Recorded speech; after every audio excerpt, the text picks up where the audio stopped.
जय भीम, जय भारत दोस्तों। Book fair India YouTube channel पर आप सभी का स्वागत है। आज हम आपको मान्यवर काशीराम साहब के एक भाषण के बारे में बताएंगे जो उन्होंने सन 1990 में संत रविदास जी के मंदिर में दिया था। तो आइए शुरू से शुरू करते हैं। अगर आपने book fair India YouTube channel को सब्सक्राइब नहीं किया है तो सब्सक्राइब कर ले और बहुजन विचारों से संबंधित महत्वपूर्ण जानकारी के लिए इस वीडियो को देखते रहिए। तो आइए शुरू से शुरू करते हैं। काशीराम जी ने कहा था, अम्बेडकरवादी 4 प्रकार के होते हैं। पहला हरिजन अम्बेडकरवादी, दूसरा ब्राह्मणवादी अम्बेडकरवादी, तीसरा बिकाऊ अम्बेडकरवादी और चौथा टिकाऊ अम्बेडकरवादी। तो शुरुआत करते हैं हरिजन अम्बेडकरवादी से। मान्यवर काशीराम साहब ने कहा था कि ऐसा अम्बेडकरवादी बार बार हरिजनों के ऊपर अत्याचार या बार बार बलात्कार की बातें तो मस्का लगाकर करेगा, पर जब कहीं समाज को उसके सहयोग की जरूरत महसूस होगी तो वह समाज के साथ कभी खड़ा नहीं होगा, बल्कि उनके साथ खड़ा होगा जिससे उसका कोई लेना देना नहीं है। तो ये हुआ हरिजन अम्बेडकरवादी। दूसरा है ब्राह्मणवादी अम्बेडकरवादी।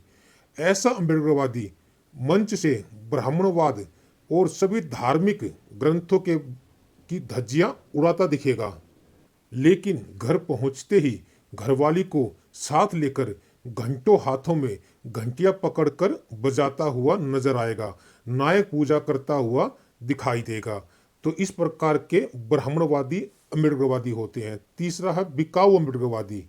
इस तरह का अम्बेडकरवादी बाबा साहब अम्बेडकर की जयंती भी मनाता है और उनका परिनिर्वाण दिवस भी मनाता है।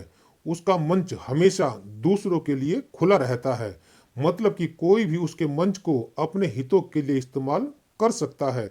बदले में उसको मंच पर कुर्सी मिल जानी चाहिए और साथ ही उसकी जेब गर्म हो जानी चाहिए। तो ऐसा अम्बेडकरवादी बिकाऊ अम्बेडकरवादी कहलाता है। चौथा अम्बेडकरवादी होता है टिकाऊ अम्बेडकरवादी। ऐसे अम्बेडकरवादी की ना तो कोई अकड़ होती है, ना ही कुर्सी की भूख होती है। वह लोगों में साफ छवि का दिखाई देता है। वह बाबा साहब अम्बेडकर का जन्मदिन भी मनाता है और परिनिर्वाण दिवस भी मनाता है, पर मंच पर हमेशा अपने समाज के लोगों को ही मंच पर इकट्ठा करता है और अपने समाज से थोड़े थोड़े पैसा इकट्ठा करके इस तरह के सामाजिक प्रोग्राम करता है। उसके अपने समाज के लिए लोगों को सुशोभित होते हुए नजर आते हैं, ना कि कोई ब्राह्मण ठाकुर उसके मंच पर दिखाई देगा।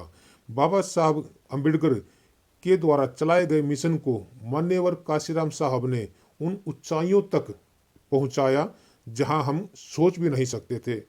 अपना पूरा जीवन, अपनी पूरी जिंदगी बहुजन समाज को जोड़ने, इकट्ठा करने और संघर्ष में बिता दी। हमें अपने आने वाली पीढ़ियों को अपने बहुजन महापुरुषों के बारे में बताना चाहिए। अगर हम अपने बच्चों को अपने बहुजन महापुरुषों के बारे में नहीं बताएंगे तो आप खुद सोचिए दूसरा कौन आएगा। अगर हम अपने अधिकारों की लड़ाई नहीं लड़ेंगे, हम अपने अधिकारों को बचाने के लिए संघर्ष नहीं करेंगे, हम अपने संविधान को नहीं समझेंगे तो कौन आएगा हमें बताने के लिए। किसी भी धर्म ग्रंथ से हमें कोई अधिकार प्राप्त नहीं हुए हैं।